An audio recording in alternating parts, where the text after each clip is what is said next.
குடிமக்களின் மகிழ்ச்சியும் ஆனந்தமும் தான் ஒரு நாட்டின் உண்மையான வளர்ச்சி என்று கோவை ஈஷா யோகா மையத்தின் சத்குரு ஜக்கி வாசுதேவ் தெரிவித்துள்ளார். அவரது பூட்டான் பயணத்தை பற்றி விவரிக்கிறது இந்த செய்தி தொகுப்பு. இமயமலை அடிவாரத்தில் இயற்கை எழில் கொஞ்சும் பூட்டான் நாட்டின் 117வது தேசிய தின விழா கொண்டாட்டம் கடந்த 17ஆம் தேதி அந்நாட்டில் வெகு விமர்சையாக கொண்டாடப்பட்டது. இதில் பூட்டான் மன்னர் ஜிக்மே கேசர் நாம்கேல் வாங்சுக்கின் அழைப்பின் பேரில் அரசு விருந்தினராக கலந்து கொண்டார் கோவை ஈஷா யோகா மையத்தின் சத்குரு ஜக்கி வாசுதேவ்.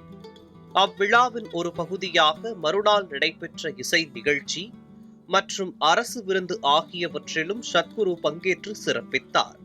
இது குறித்து அவர் தனது எக்ஸ் தளத்தில் வெளியிட்ட வாழ்த்துச் செய்தியில், அழகிய பூட்டானின் தேசிய தினத்தில் பங்கேற்பது பெரும் கௌரவமாகும் என்று தெரிவித்தார். அரசர், அரச குடும்பத்தினர் மற்றும் பூட்டான் குடிமக்கள் அனைவரது உபசரிப்பும் நெஞ்சை தொடுகிறது என்று நெகிழ்ச்சி தெரிவித்தார். குடிமக்களின் மகிழ்ச்சிக்கு முன்னுரிமை தரும் பூட்டான் மனிதகுலம் முழுவதற்கும் ஒரு சிறந்த உதாரணமாக திகழ்கிறது என்றும் சத்குரு ஜக்கி வாசுதேவ் கூறினார். இந்தியாவும் பூட்டானும் கலாச்சாரம், பொருளாதாரம் மற்றும் புவிசார் அரசியல் உறவுகளில் நீண்ட கால நட்பை பகிர்ந்து கொண்டு வருகின்றன.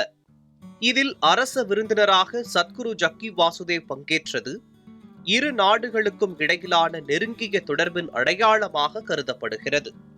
பூட்டான் தேசிய விழாவில் பங்கேற்ற பின்னர் அண்மையில் கோவை திரும்பிய சத்குருவிற்கு விமான நிலையம் முதல் ஈஷா யோகா மையம் வரை வழிநெடுக பிரம்மாண்ட வரவேற்பளிக்கப்பட்டது. அப்போது கோவையை சுற்றியுள்ள கிராம மக்களும் பழங்குடியின மக்களும் பல்வேறு பாரம்பரிய இசைக்கருவிகளை வாசித்தும் தீப ஆரத்திகளை ஏந்தியும் உற்சாக வரவேற்பளித்தனர்.